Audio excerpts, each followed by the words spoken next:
Okay, I'm about 4 coffees in, so yeah, feeling a bit jittery. I've sped this one up 8 times, so I don't actually paint this fast in real life. That would be ridiculous. So yeah, I've laid my colours down, and now I'm just fleshing out some more details. So pretty much 80% of the painting is done at this point. The last 20% takes the most time. That's why I've sped it up 8 times.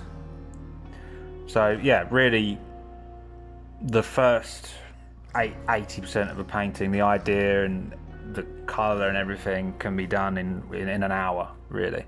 It's the details that just take forever. So I normally listen to a podcast or put on an album and just chill, just do it. You just got to remember to stay focused, because sometimes I lose concentration and just it starts to not make sense. You've got to think about your fundamentals again, not just randomly making details here and there. Right, so here I just flipped the canvas horizontally. It's a good little trick to check for compositional errors. Basically, when you flip the canvas, it tricks your brain into thinking it's a different image, so you see it from a new perspective, and then you can easily see little mistakes. I don't know why, it's just another weird brain thing, I guess.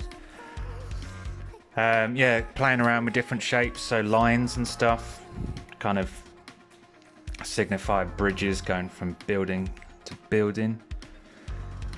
I actually regret something on this finished painting. The buildings in the midground, I just didn't detail enough, because it doesn't look right. Basically they're in the right place so you'd see the detail, but I never ended up detailing them.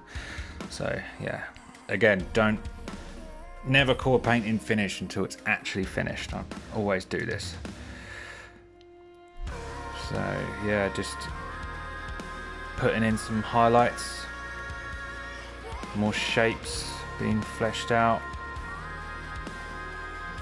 Again, adhering to perspective rules. So here, kind of signifying that that's going off, like downwards into the background.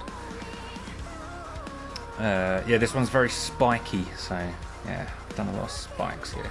I just flipped the canvas horizontally again, back to normal. Yeah, just playing around with the airbrush as well, just to add some light. Again, that's one thing that makes it realistic, is just patches of light and beams of light and artificial light. So as you can see, it gives like a nice glowy effect to the cylinder, the circles. Don't really know what I'm doing here, just playing around. Again, I still don't know what this is. It's just, it's sci-fi. There's no real rules, just as long as it looks futuristic, I suppose. But yeah, I guess these are just buildings, and could be a factory, I don't know. Down here I'm just adding some little light details, so using a saturated blue colour. Yeah, I guess this is signifying small buildings down there, and obviously there's people in there working, so there's lights on. Again, just all these little details help build the scale of it, so the brain's really good at deciding for itself on the detail. So there's little lights are just put down there, you automatically think, that must be a bunch of buildings, and then that then makes the buildings in the main picture look huge, so it helps the scale of the picture. Just did a quick perspective adjustment. I like doing that, done it so many times in this painting. Let's have some more coffee.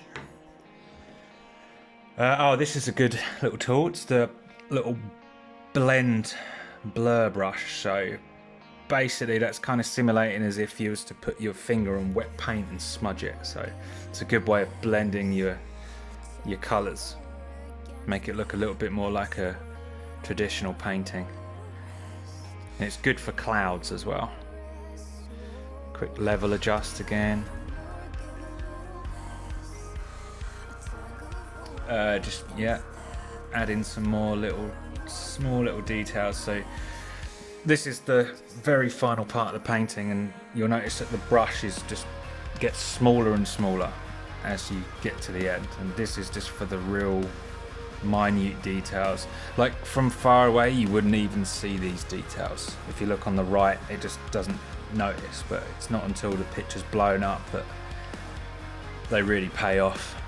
They just add to that realistic look, and it's the style I like as well. I like these epic, ultra detailed paintings. That's why I started doing this shit.